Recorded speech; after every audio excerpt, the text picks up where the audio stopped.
Bem-vindos, ouvintes, a uma viagem no tempo ao verão incandescente de 1990, na Terra em forma de bota. Foi o verão das noites mágicas. Quando a melodia de Un'estate italiana ecoou pelas ruas de Roma a Milão, de Nápoles a Turim, naquele ano, a seleção italiana, sob o comando de Azeglio Vicini, não era apenas um time de futebol.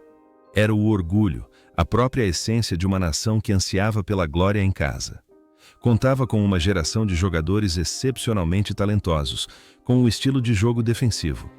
Seu renomado meio-campo era enriquecido pela elegância, e a Azzurra escreveu uma jornada emocionante. Manteve o placar zerado em seus 5 primeiros jogos, incutindo nos torcedores uma fé inabalável na conquista do campeonato. Mas então, o cruel destino em Nápoles, durante a semifinal contra a Argentina, despedaçou esse sonho. Embora tenham conquistado apenas a medalha de bronze, a geração da Itália de 90 se tornou um símbolo imortal de romance e tragédia. Mais de 3 décadas se passaram desde aquele verão. Aqueles rapazes de 19 e 20 anos, com seus cabelos longos, agora estão do outro lado da jornada da vida. Por trás do glamour do campo de futebol, escondem-se destinos muito individuais, reviravoltas inesperadas. Vamos ouvir as histórias de vida e de destino daqueles heróis azzurri.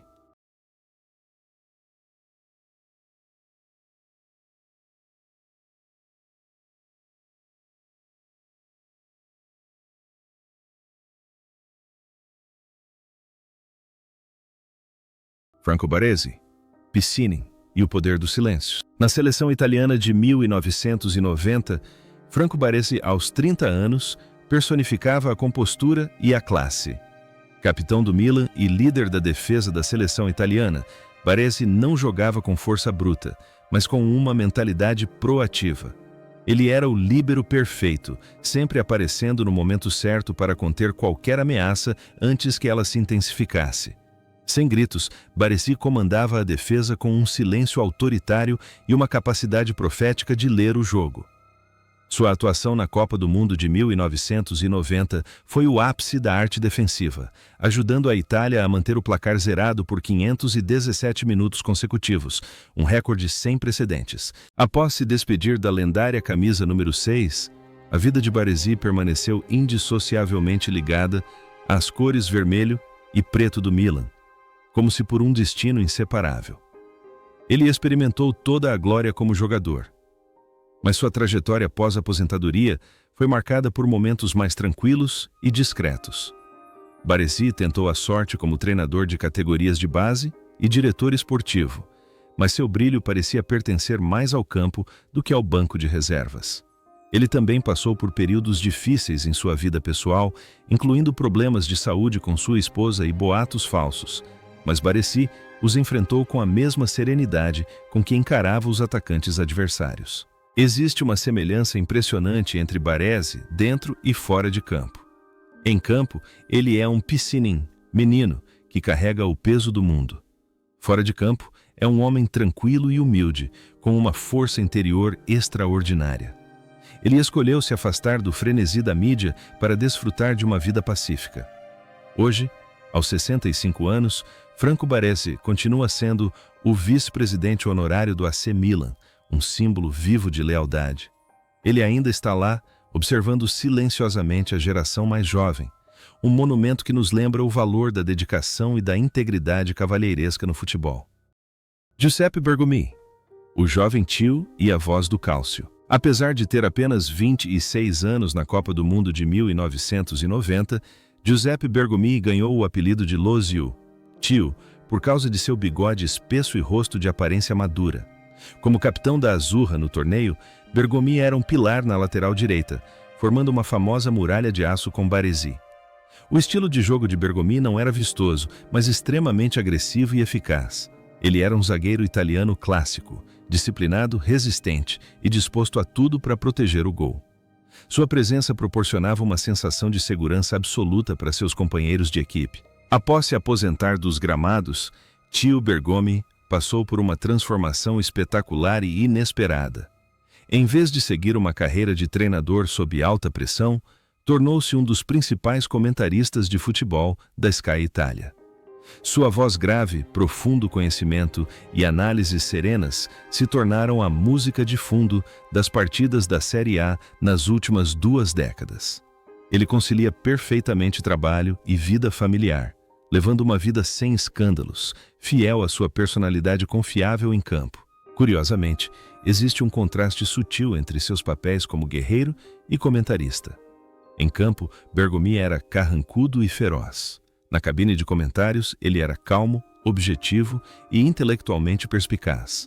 Hoje, aos 61 anos, Giuseppe Bergomi continua sendo uma das figuras mais respeitadas do futebol italiano. Sua trajetória é a prova de que um jogador pode continuar brilhando e inspirando de uma maneira completamente diferente após a aposentadoria.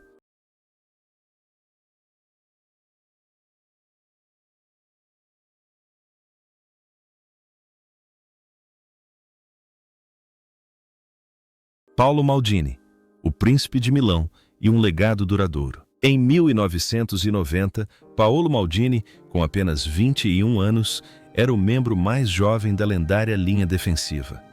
Mas não se deixe enganar por sua aparência de astro de cinema. Maldini já jogava com a maturidade de um veterano experiente. Com seus desarmes precisos e incansáveis investidas pelo lado do campo, ele personificava a beleza da defesa.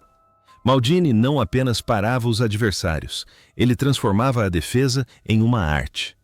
Na Copa do Mundo de 1990, ele mostrou ao mundo o futuro de um dos maiores zagueiros da história. A carreira subsequente de Maldini foi uma história épica de lealdade.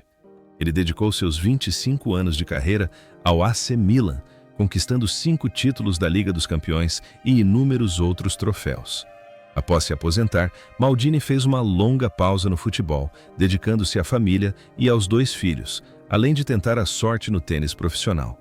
No entanto, o chamado do amor o trouxe de volta a Milão como diretor técnico, onde continuou a alcançar sucesso, ajudando a equipe a se reerguer e conquistar o Scudetto. A ligação entre o jogador Maldini e o Maldini da vida real é de perfeição e conduta exemplar.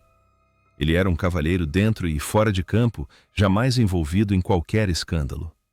Hoje, aos 57 anos, mesmo não ocupando mais nenhum cargo no Milan, Paolo Maldini permanece um ícone cultural, um exemplo de ética e talento que todo jovem jogador aspira a emular. A família Maldini continua a pulsar nas veias do futebol italiano, geração após geração.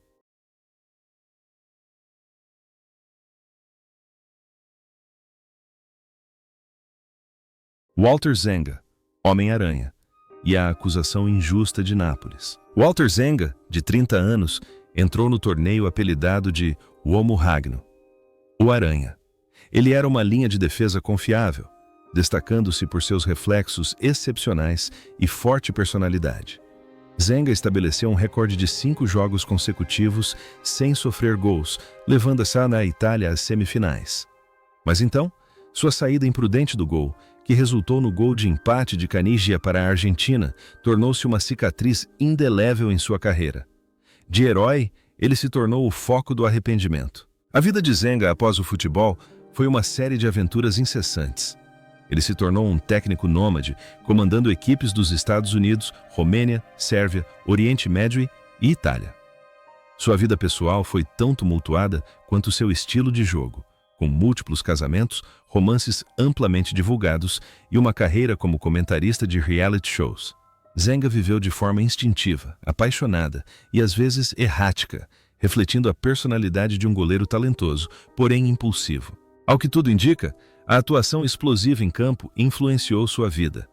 Zenga nunca para, sempre em busca de novos desafios. Hoje, aos 65 anos, Walter Zenga ainda aparece frequentemente na mídia, mantendo sua paixão e seu jeito franco e direto. Onde quer que vá, ele sempre leva consigo a lembrança do verão de 1990, quando foi herói e vítima do destino.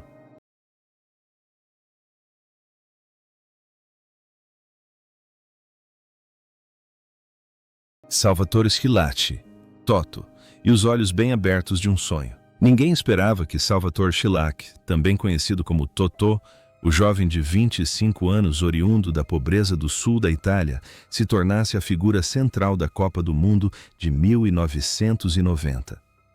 Começando o torneio no banco de reservas, Schillaci aproveitou sua oportunidade e brilhou intensamente com 6 gols, conquistando a chuteira de ouro e o prêmio de melhor jogador. A imagem de Totò, com os olhos arregalados de espanto e êxtase após cada gol, tornou-se um símbolo das Notti Magiche, notícias mágicas. Ele jogava futebol com instinto, com o desejo ardente de uma criança de rua de mudar de vida, tornando-se o salvador da Itália em um verão atípico. Mas a glória vem e vai rápido. Depois da Copa do Mundo, o desempenho de Schillaci caiu e ele se transferiu para a Inter de Milão e depois para o Japão, antes de se aposentar. Deixando os gramados, Totò voltou para sua cidade natal, Palermo, abriu uma escolinha de futebol para crianças carentes e participou de filmes e reality shows.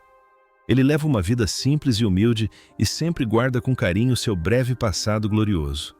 Ele é a prova de que qualquer um pode ter seus 15 minutos de glória, se souber aproveitar a oportunidade. Em seus últimos anos, Schillaci enfrentou outra batalha, muito mais árdua: o câncer de cólon. Ele lutou contra a doença com a resiliência de um guerreiro siciliano, assim como lutou para conquistar seu lugar na seleção italiana. No entanto, essa jornada gloriosa chegou ao fim. Em 18 de setembro de 2024, Salvatore Schillaci faleceu em Palermo, aos 59 anos. Sua morte chocou e entristeceu toda a Itália. O herói das noites mágicas partiu para estar com Deus, mas seus olhos brilhantes e seus gols viverão para sempre na memória de seus fãs.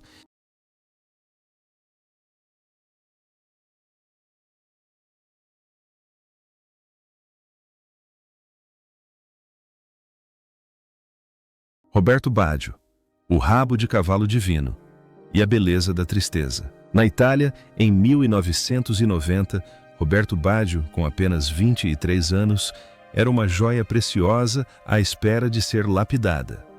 Embora não fosse o goleiro titular desde o início, Baggio sempre trazia magia ao jogo.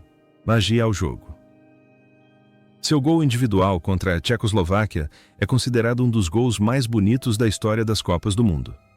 Com seu característico rabo de cavalo e pés precisos como cristal, Baggio personificava a criatividade, o romantismo e o talento incomparável que o futebol italiano já produziu. A carreira de Baggio foi uma série de altos e baixos, marcada pela glória, a Bola de Ouro de 1993, e pela tragédia, um pênalti perdido em 1994.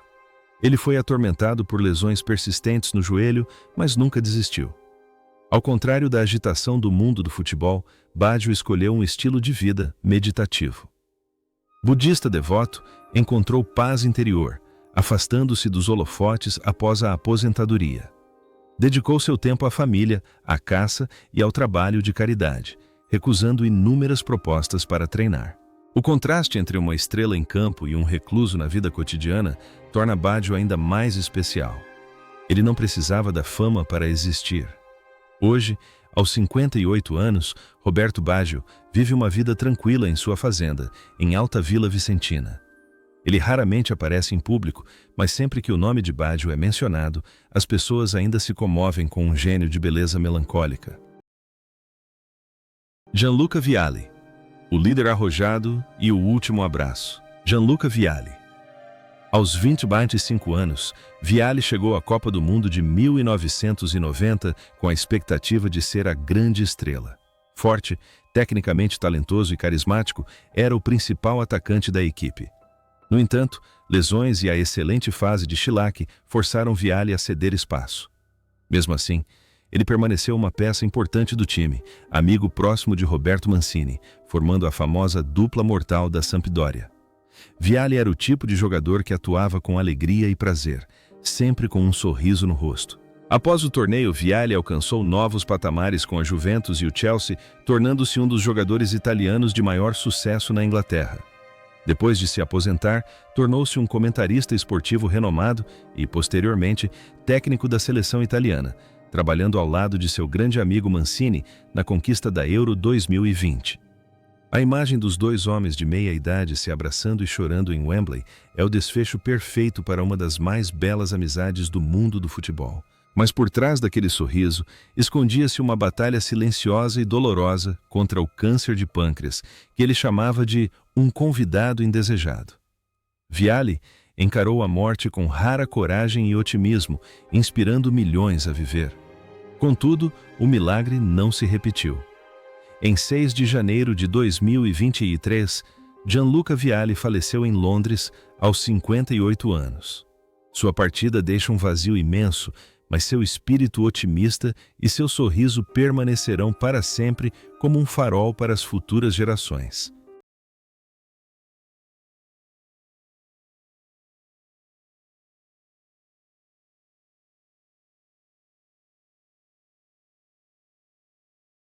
Carlo Ancelotti, Carleto, e o pensamento de um sábio. Em uma equipe repleta de estrelas do ataque, Carlo Ancelotti, 31 anos, era o cérebro do meio-campo. Apesar de estar sofrendo com uma lesão no joelho e não ter podido jogar muito naquele torneio, participando de apenas 3 partidas, a presença de Ancelotti trouxe o equilíbrio e a serenidade necessários. Ele jogava de forma inteligente, distribuindo a bola e controlando o ritmo do jogo com sabedoria. Essas eram as qualidades iniciais de um grande treinador no futuro. Após se aposentar dos gramados, Ancelotti iniciou uma carreira como treinador e se tornou um dos maiores estrategistas da história do futebol. Ele é a única pessoa a ter conquistado os 5 principais campeonatos europeus e 5 títulos da Liga dos Campeões como técnico. Seu estilo de liderança tranquila, em contraste com a abordagem exuberante de muitos de seus colegas, conquistou até mesmo as estrelas mais determinadas. Ele é como uma figura paterna, carinhoso, porém autoritário. A vida de Ancelotti é uma continuação perfeita de seu papel em campo, um grande craque. Hoje, aos 66 anos, Carlo Ancelotti ainda está no auge do futebol mundial, liderando o Real Madrid. Ele é o padrinho do futebol moderno, o homem da famosa sobrancelha arqueada, que continua escrevendo capítulos de ouro na história, provando que a classe é permanente.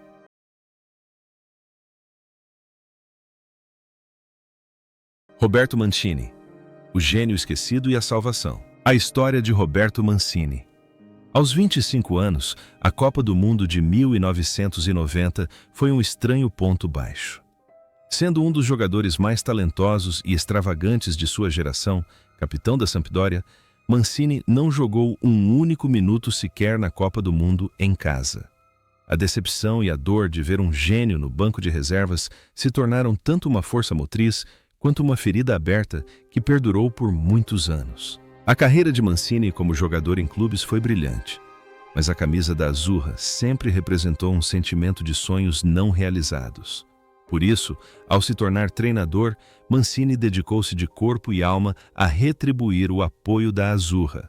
Reconstruiu a equipe das cinzas e a conduziu à glória europeia na Euro 2020, com um estilo de jogo ofensivo e cativante, um contraste marcante com o pragmatismo tradicional do clube. Foi uma salvação para sua própria alma e para o futebol italiano como um todo. Hoje, aos 61 anos, Roberto Mancini continua sua carreira de treinador na Arábia Saudita. Apesar das controvérsias em torno de sua decisão de deixar a seleção italiana, ninguém pode negar seu talento e visão. Ele é a prova de que, às vezes, aqueles que não são escolhidos para papéis principais no palco são os melhores diretores para as peças do futuro.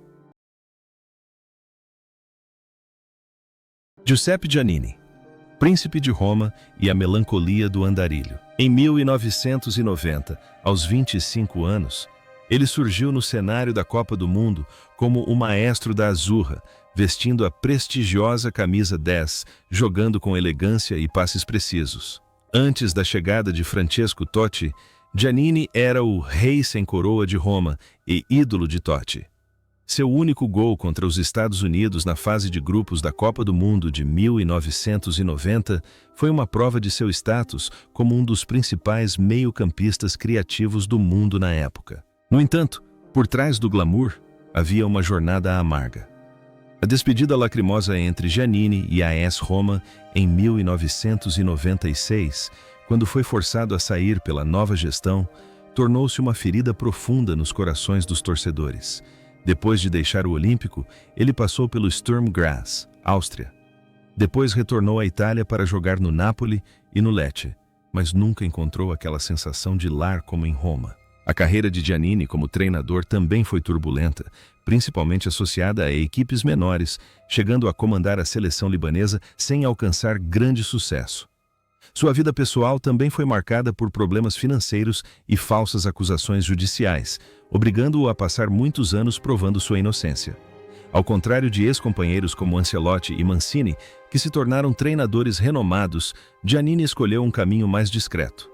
Aos 61 anos, ele aparece ocasionalmente na televisão local de Roma, para sempre lembrado como um príncipe do futebol romântico, belo, porém frágil, vivendo na nostalgia de um amor não correspondido pela AS Roma.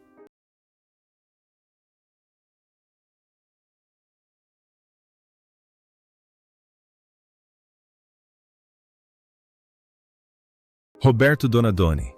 Os pés diligentes e a cicatriz chamada Nápoles. Aos 26 anos, Donadoni chegou à Copa do Mundo de 1990 como peça fundamental do lendário Milan de Arrigo Sacchi e uma fonte inesgotável de energia para a Azzurra.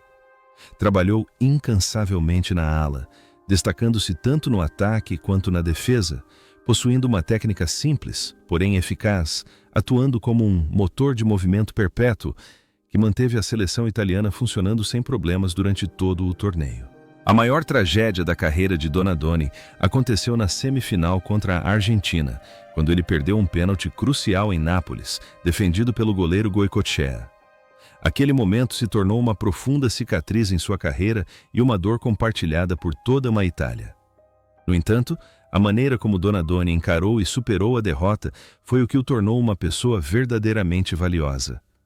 De volta a Milão, ele continuou a alcançar grandes glórias na Europa e no mundo, tornando-se um dos jogadores italianos mais bem-sucedidos da história. Ao iniciar sua carreira como treinador, Donadoni manteve sua postura calma, humilde e respeitosa.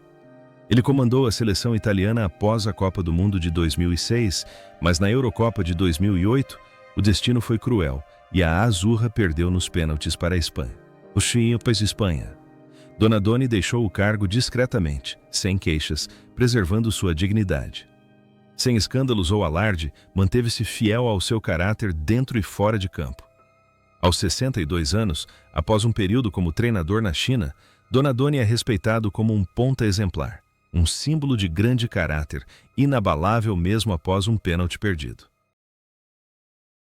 Pietro Vierchowod, ou Chara Temporal. Num torneio em que a defesa italiana era elogiada como uma muralha de aço, Pietro Vierchowod, 31 anos, era o bloco de concreto mais sólido.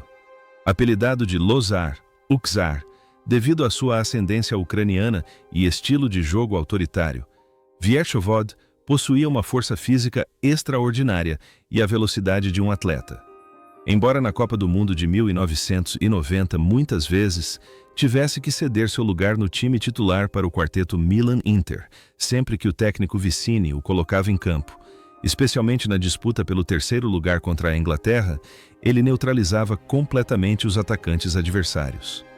Maradona certa vez admitiu que Vierchowod era o zagueiro mais irritante que já havia enfrentado, um monstro incansável. A carreira de o Czar, após 1990, foi um verdadeiro fenômeno médico. Enquanto seus contemporâneos se aposentavam um após o outro, Vierchowod continuou jogando incansavelmente. Ele foi um fator-chave na histórica conquista do Scudetto pela Sampdoria e chegou a ganhar a Liga dos Campeões com a Juventus aos 37 anos. Jogou em alto nível até os 41 anos, um recorde para sua resistência. Após deixar os gramados, Vierchowod tentou a carreira de treinador, mas não obteve muito sucesso devido à sua personalidade excessivamente rígida e exigente, qualidades que poucos jogadores jovens conseguiam possuir. Hoje, aos 66 anos, Pietro Vierchowod está aposentado, vivendo uma vida tranquila, fiel à sua personalidade reservada. Ele aparece ocasionalmente na televisão como comentarista, mantendo ainda o físico atlético de um atleta e seu olhar penetrante. É um símbolo de disciplina de ferro, lembrando às futuras gerações que a idade é apenas um número quando se tem uma força de vontade inabalável. Aldo Serena, a tristeza de Nápoles e a voz do conhecimento. Aldo Serena. Aos 30 anos, Serena chegou à Copa do Mundo de 1990 como artilheiro da Série A. Era um centroavante clássico. Alto, forte, excelente no jogo aéreo e fisicamente dominante. Serena teve um momento memorável ao marcar contra o Uruguai no dia do seu aniversário de 30 anos. No entanto, o destino reservou para ele o papel mais trágico. Na fatídica semifinal em Nápoles, foi Serena quem cobrou o pênalti decisivo, defendido pelo goleiro Goicoechea, acabando com o sonho italiano de conquistar o campeonato. A imagem dele desabando, com o olhar vago, no gramado do Sampaolo, tornou-se uma cicatriz indelével. No entanto, a forma como Serena se recuperou desse revés é verdadeiramente admirável. Após se aposentar, ele não fugiu do passado, mas o confrontou com sabedoria. Serena voltou para a Universidade, formou-se em arquitetura e tornou-se um dos principais comentaristas de futebol da Mediaset e da Sky Itália. Ao contrário de sua personalidade explosiva nas quadras, Serena na cabine de comentários é uma pessoa calma, que usa uma linguagem precisa e oferece análises táticas extremamente inteligentes. A conexão entre seu papel em campo e sua vida é transformadora. De um jogador que usava a força física para marcar gols, ele se tornou um jogador que usava o poder das palavras para transmitir a beleza do futebol. Hoje, aos 65 anos, Aldo Serena é uma voz familiar e muito respeitada na Itália. Ele transformou a dor do passado em profunda compreensão, tornando-se um erudito contador de histórias para gerações de espectadores.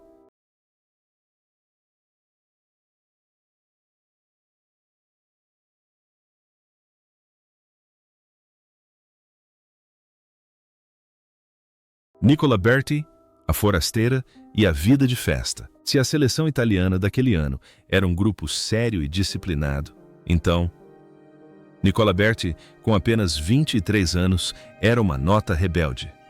Com seus cabelos longos e estilo de jogo enérgico, percorrendo todo o campo como uma máquina de movimento perpétuo. Ele ficou famoso por dizer: "Melhor perder do que ser milanista", enquanto jogava pela Inter, demonstrando sua personalidade forte e arrogante. Na Copa do Mundo de 1990, Berti disputou 4 partidas, trazendo vitalidade e imprevisibilidade ao meio-campo da Azzurra. Por trás do brilho e do glamour, a vida de Berti era uma festa sem fim. Ele era conhecido como o playboy do futebol, um homem que preferia a diversão e um estilo de vida despreocupado às restrições do banco de reservas. Após se aposentar, Berti desapareceu do cenário do futebol por anos, mudando-se para a paradisíaca ilha de St. Barts, no Caribe, onde desfrutava do sol, do vento e do mar, longe das pressões do futebol. Hoje, aos 58 anos, Berti retornou à Itália e é embaixador da Inter de Milão. Embora o tempo tenha deixado suas marcas, seu sorriso travesso e sua personalidade peculiar permanecem inalterados. Ele continua sendo o centro das histórias engraçadas e a alma da festa. Berti nos ensina que futebol é divertido e que a vida é curta demais para não ser vivida, sem aproveitar cada momento.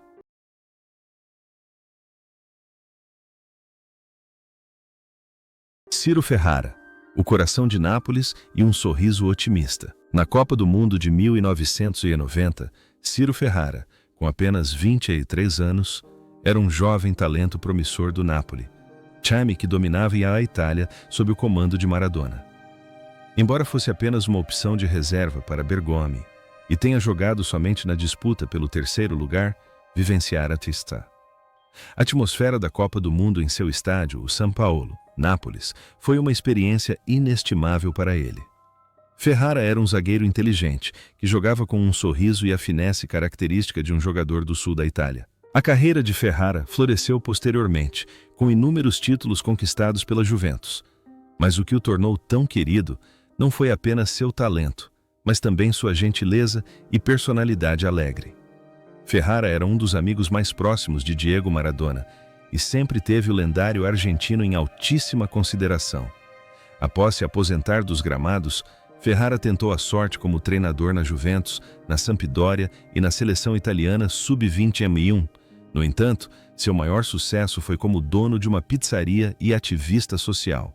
Hoje, aos 58 anos, Ciro Ferrara é uma personalidade televisiva muito querida, conhecida por seu humor e sinceridade. Ele e os irmãos Cannavaro fundaram uma instituição de caridade para ajudar crianças em Nápoles. Ferrara personifica o otimismo, irradiando energia positiva e provando que é possível ser um campeão feroz em campo e, ao mesmo tempo, um homem afetuoso e atencioso no dia a dia.